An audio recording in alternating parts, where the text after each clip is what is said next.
Good morning students. हमने last time testis का structure पढ़ा था और उससे आगे अपन चलते हैं मेल रिप्रोडक्टिव सिस्टम में।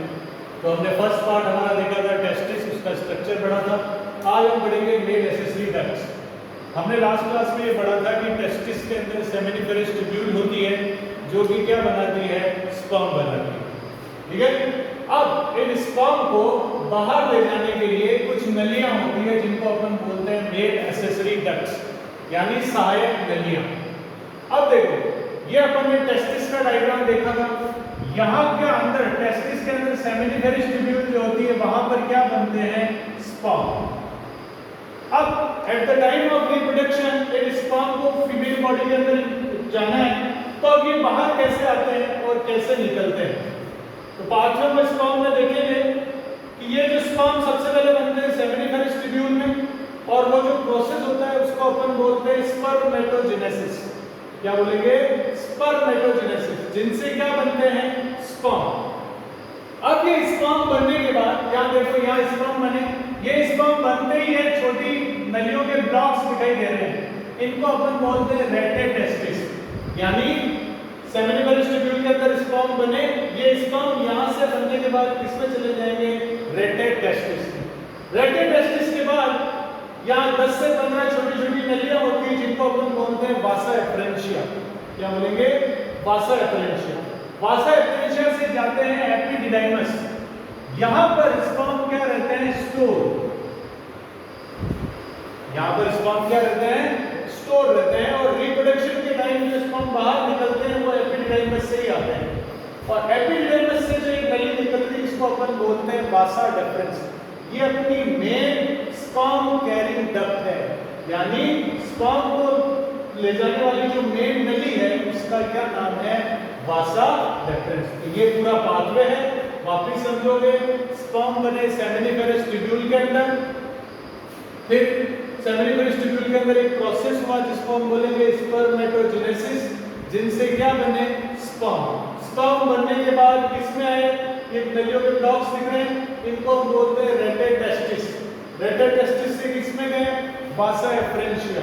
और वासा एफरेंशिया से फिर स्पर्म किसमें गए, एपिडिडाइमस। यहाँ स्टोरेज रहता है, यहाँ पर ये स्पर्म स्टोर रहता है। और फिर मेन नली जिसको हम बोलते हैं वासा डेफरेंस। ठीक है।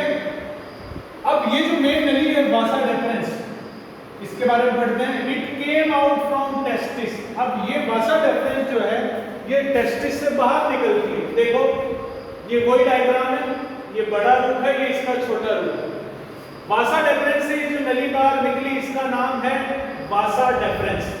क्या नाम है, वासा डेफरेंस। मैं लिख लेता हूं, वासा डेफरेंस। अब ये देखो, ये वासा डेफरेंस ये पूरा टेस्टिस है। इस टेस्टिस से बाहर निकल के अपने स्टमक वाले एरिया में आती है और यहाँ से ऊपर की ओर चढ़ रही है। देखो, ये इसका पाथ है। यहाँ से होती होती ये यूरिनरी ब्लैडर, जहाँ पर यूरिन अपना स्टोर रहता है, उसके चारों ओर चक्कर लगाती है। देखो, यही चीज लिखी हुई है, it came out from testis and encircle. Encircle का मतलब होता है ये यूरिनरी ब्लैडर है, इसके चारों ओर एक चक्कर लगाती है। अब जब ये चक्कर लगा के आती है तो यहाँ पर एक ग्लैंड होती है, सेमिनल वेसिकल। क्या नाम है इस ग्लैंड का, सेमिनल वेसिकल। इसकी नलियां देखो, इसमें खुल रही है, खुल रही है। इसकी नलियां प्लस वासा डेफरेंस, इन दोनों को मिलाकर अब अपन बोलते हैं इजैक्यूलेटरी डक्ट। वापिस समझोगे, यहाँ पर जो सेमिनल वेसिकल की डक्ट है, duct of seminal vesicle, plus कौन सी नली है ये, वासा डेफरेंस, प्लस वासा डेफरेंस, और इनको मिलाकर, इन दोनों को मिलाकर हम क्या बोलते हैं, इजैक्यूलेटरी डक्ट। क्या बोलेंगे, इजैक्यूलेटरी डक्ट। ठीक है। अब इस डायग्राम को देखकर तुम बता सकते हो कि ये जो आगे इजैक्यूलेटरी डक्ट आ रही है, ये देखो यूरिनरी ब्लैडर से जो यूरिन की नली आ रही है, इसको अपन क्या बोलते हैं, यूरेथ्रा। तुम लोगों को डायग्राम में साफ दिख रहा होगा कि ये इजैक्यूलेटरी डक्ट आगे जाके किस में खुल रही है, में जो डायग्राम है उनमें भी देख लेना। ये जो इजैकुलेटरी डक्ट है ये किसमें खुल रही है? यूरेथ्रा। और ये यूरेथ्रा जो अपना आगे पेनिस है उसके थ्रू बाहर एक छेद से ओपन हो रही है। इस पोर को हम क्या बोलते हैं? Urethral meatus. क्या बोलते हैं? Urethral meatus. अब ध्यान देने वाली बात है कि यूरेथ्रा में देखो दो चीजें ट्रैवल करती है। यूरिनरी ब्लैडर से क्या आता है बोलो? यूरिन, यानी यूरिन भी किसके थ्रू बाहर निकलता है? यूरेथ्रा के थ्रू। प्लस ये जो इजैकुलेटरी डक्ट आ रही है vasa deferens plus duct of seminal vesicle, बोलो इसके अंदर क्या आ रहे हैं? स्पर्म। ये स्पर्म भी किस में जाते हैं? यूरेथ्रा के। यानी यूरेथ्रा मेल के अंदर एक कॉमन डक्ट है। कॉमन डक्ट फॉर किस लिए? कॉमन डक्ट का मतलब इसी नली से यूरिन भी मेल बाहर निकालता है और स्पर्म भी यूरेथ्रा से ही क्या जाते हैं? बाहर जाते हैं। फीमेल में ये अलग अलग होता है। फीमेल में एग की नली अलग होती है, यूरिन की अलग होती है, लेकिन मेल में यूरेथ्रा एक कॉमन डक्ट है जिसमें स्पर्म भी आते हैं और यूरिन भी आता है। ठीक है भाई? तो यहाँ पर मैं एक लाइन लिख रहा हूँ, अगर नोट्स में लिखा हुआ नहीं हो तो आप भी लिख लेना। Urethra is a common duct for sperm and urine. Next आती है हमारे, अब ये मेल पूरा पाथवे याद होना चाहिए आपको। पाथवे आपको याद है? सेरेब्रल ट्यूब्यूल, सबक्यूटेनियस, स्पर्म, डेल्टाटेस्टिस, वासा एफरेंशिया, एपिडाइमस और वासा डेफरेंस। ये वासा डेफरेंस बाहर निकल के यूरिनरी ब्लैडर के चारों चक्कर लगाती है। यहाँ पर सेमिनल वेसिकल की एक नली इसमें खुलती है। इन दोनों को मिलने से अब इसको अपन क्या बोलेंगे? Ejaculatory duct. और ये इजैकुलेटरी डक्ट फिर आगे जाके किसमें खुलती है? यूरेथ्रा में। यूरेथ्रा पेनिस के थ्रू बाहर एक पोर से ओपन होता है जिसको हम बोलते हैं यूरिथ्रल मीटस। अब इन नलियों में हमने देखा कि ये नलियां स्पर्म का ट्रांसपोर्ट कर रही है। अब इस ट्रांसपोर्ट में सहायता करने के लिए मेल के पास क्या होती है? Male accessory glands. 3 ग्लैंड्स होती है।